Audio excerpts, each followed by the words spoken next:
Assalomu alaykum hurmatli kanalimiz obunachilari, qo'yish qobozlari, chorva ish qobozlari va bizni tasodifiy ko'rib turgan aka-ukalar, xudo xolasa bugun sizlar uchun chiroyli video qilamiz. Xudo xolasa foydali, manfaatli, hammaga birdek ma'qul keladigan tomoshabop, xudo xolasa nima edi, o'tirib olib mazza qilib ko'radigan, ko'ngil tushiradigan video qilamiz. Xudo xolasa akalar, bugun inshaalloh qo'y boqish sirlari haqida video qilamiz.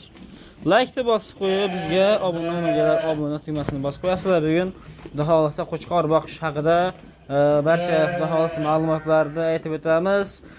O'sha aytganimdek, yaxshilab o'rnashib joylashgan bo'lsalaring biz boshlaymiz. Bugun biz Namangan viloyati, Namangan tumani Tepaqo'rg'onda Arzon Cho'ptimchilar qishlog'ida xudo xolasa dehqon akamizning qo'ralarida xudo xolasa o'sha qo'ylarda, yaxshi qo'ylarda seleksiyaga xudo xolasa yaxshi qo'chqorlarni boqishar ekan, shularni chiroyli qilib obzorni qilib beramiz. Inshaalloh kommentariyaga birakamiz. Qo'ra quryapti deb razmerlarini ham bir aytib o'ting deyishganda, chiroyli stildagi qo'rani ham razmerlarini barcha ma'lumotlarni qilamiz. Akamizni o'zlari akalar chiqishga ozgina hujjat qildilar. Shuning uchun barcha ma'lumotlarni o'zlaridan oldin akalar xudo xolasa sizlarga bir chiroyli qilib taqdim etishga harakat qilaman. Hammamizga akalar avvalambor shunaqa qo'chqorlardan, shunaqa qo'ylardan boqish nasib qilsin-da, biz yaxshi niyatda akalar videomizni boshlaymiz. Xo'p, akalar, mana xudo xolasa akamiz bu yerda yangi qo'chqorlarni ishlatdilar. Bu yoqda o'tgan yildan bir boqayotgan qo'chqorlari bor ekan. Xudo xolasa daromadlari juda ham chiroyli bo'lgan ekan. Xudo xolasa ma'lumotlar aytib o'tamiz akalar. Dastavval qo'ramizning razmerlariga to'tiladigan bo'lsak, xudo xolasa asosiy nima edi? Ko'proq qo'yga mo'ljallangan qo'ra ekan. Uzunasi akalar bunaqasiga hisoblangan 3 metr ekan. Bunaqasiga akalar o'sha qo'ra 15 metr ekan. Endi qo'ralarning o'zini masofasi nechaga chiqishini hisoblaganim yo'q dedilar. O'sha 15 metrdan 3 ta qo'ra qurilgan ekanlar. 2 ta qo'rasi katta, oxiridasi ozgina endi kichikroq ekanlar. Bu yerga endi kamroq qilsa ekan.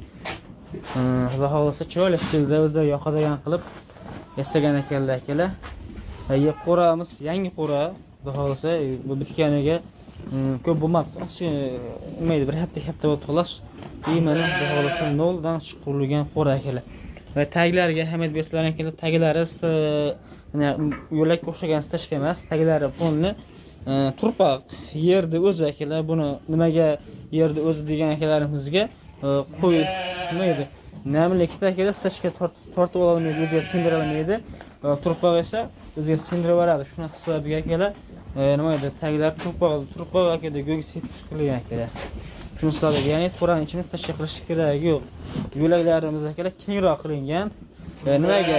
O'yda kattaroq arava bo'lsa ham, aravada yem tashkira bo'lsa ham akalar qiynalmasligi uchun 1.20 hisobida qilingan ekan yo'laklar. O'zlariga xudo xolasa tomlari pulni yog'ishdan, hamma yer pulni yog'ishdan nima edi? Uch taraflarini akalar mana to'g'rilari va yon taraflari. Endi bu taraflar aka kirish qismi to'g'rida pulni shilaki bo'lishdan qilingan akalar. Chiroyli uchun pulni shilaki bo'lib tortilgan akalar. Xudo xolasa mana. Har bitta qo'ralarimizni akalar ichini ham xuddi shunday shilaki blokdan qilingan, taglari akalar sement qilib shilaki blokdan qurilgan ekan. Qo'ra uzoq muddat, uzoq yil chidash uchun temir qo'yilibdi akalar. Ya'ni ustunlari temirdan qilinibdi. Yog'och bo'lsa qancha yildan keyin chirishi mumkin, lekin temir baquvvat bo'ladi degan maqsadda akalar temirdan qurilgan xudo xolasa. O'xurlar ham akalar nima deydi? Buyurtma qilinmagan o'xurlar ham xuddi shu ko'p yillik chidamligi xudo xolasa qancha yil xizmat qilish uchun ham sementdan qilingan akalar. Xudo xolasa ham pul arzonroq, temir o'xurga qaraganda yengilroq tushgan akalar. Endi nima edi? Metrimiz yo'q akalar, shuning uchun qarichlab o'lchab beramiz. 2 qarich akalar. Bunaqasiga o'xirimiz 2 qarich. Ichi qismi bir qarichdan 1.5 qarichga yaqin akalar ichi qismi.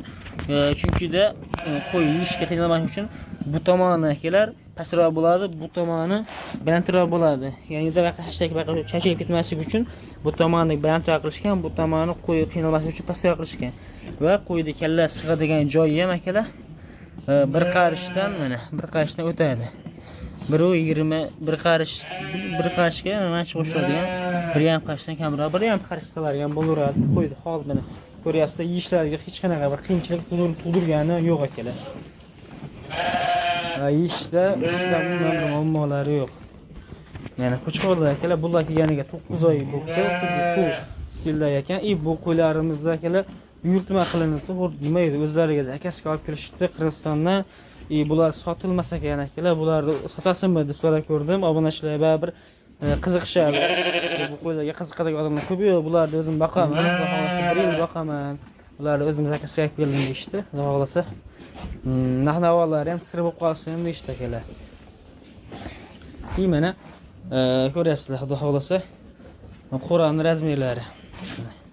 Holati o'ta ham chiroyli, haqiqatan go'zal qurilgan, go'zal usulda qurilgan akalar. Xudo xohlasa mana mono ko'tarlik semin bilyapsizmi, bu yerdan tepa qurilgan mana o'zi ham. Chunki da mono chiqgan yo'q akalar, bu tomonga nima edi, chiqib ketmasligi uchun, yo'lakni iplas qilib bermaslik uchun atalar buni yerdan semin ozgina ko'tarilib qurilgan akalar. Buni sababi ham bor. Eshiklari ham fonda temirdan. Ochiladi.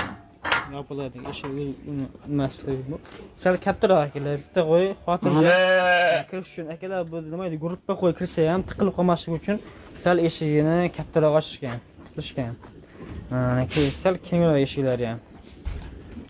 Xudo xohlasa ikkita qo'y akalar, ikkita qo'y birdan kirsa xotirjam kiradigan qilib eshik qurilgan akalar. Xudo xohlasa tepalarini aytib o'tdik, fonni ana nima edi, taxtadan ichkirda fonni karabga buni yopishganda taxta qo'yib, xudo xohlasa chiroyli qilib mustahkamlab turib qurishgan akalar. Mana uzunasi 15 metr aka, yo'llagi 1.20.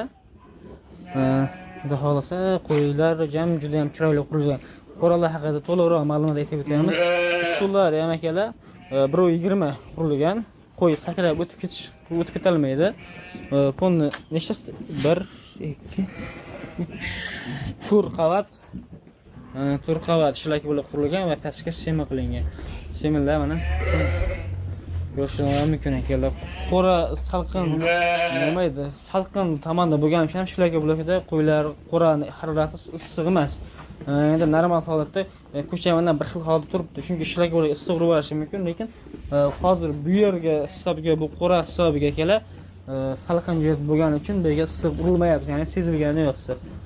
Yo'qda mana xuddi o'sha ikkita bular o'tkayli qo'shqonlar ekan. Xudo xohlasa endi shulardan foydasini ko'rib bu qo'ylarni olishdi akalar. Yoshlari 4,5 oylik, 5,5 oylik, 6,5 oylikgacha bor ekan. 6 oylikgacha o'sha qadar mana hammasini ko'rsatgan yuzlarini. Bir narsaga nima edi, isbot bu, ya'ni-da qo'ziqo'ydan foyda qilib bo'lmaydi degan akalarimizga isbot tariqasida ham mana aytadilar 1 yil boqamiz, xudo xohlasa yaxshi natija beriladi deyapti. Qo'zi narsa foyda qilmaydi deb Instagramda chiqib ko'rib qoldim, shunga isboti ham akamizga mana akalar qo'zi narsani natijasi shular ham xuddi shunday bo'lgan akalar. Mana shu qo'ylar ham xuddi shu kichkina bo'lgan.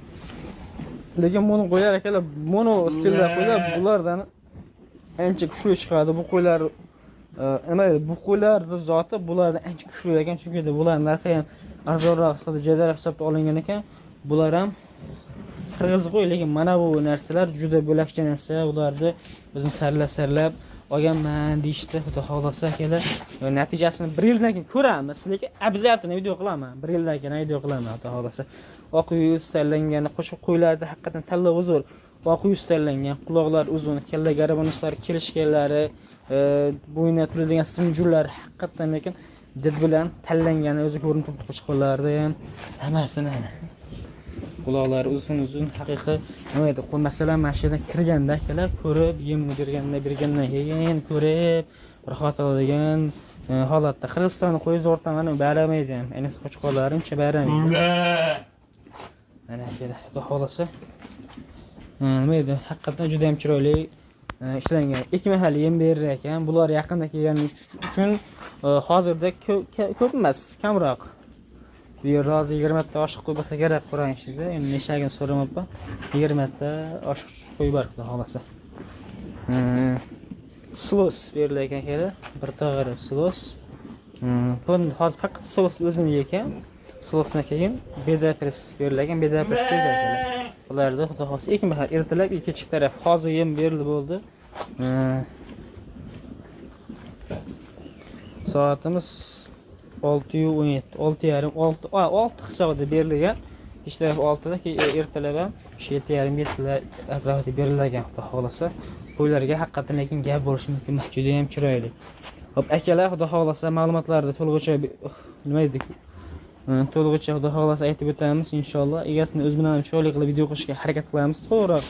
To'liqroq video kimga qiziq bo'lsa kommentariyga yozib qoldiringlar. Kimga o'sha egasini o'zi bilan video qilishimiz qiziq bo'lsa kommentariy yozinglar, chunki hozir bora ham ma'lumotni olmadim. Ishlari bilan chiqib ketib qoldilar.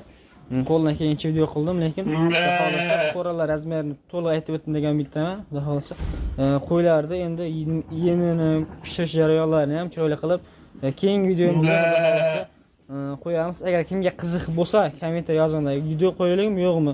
Kommentariy yozib qo'yinglar. Sog' va salomat bo'linglar akalar. Bugunga hozircha akalar shular. Xudo xolasa keyingi videoda uchrashguncha xayr.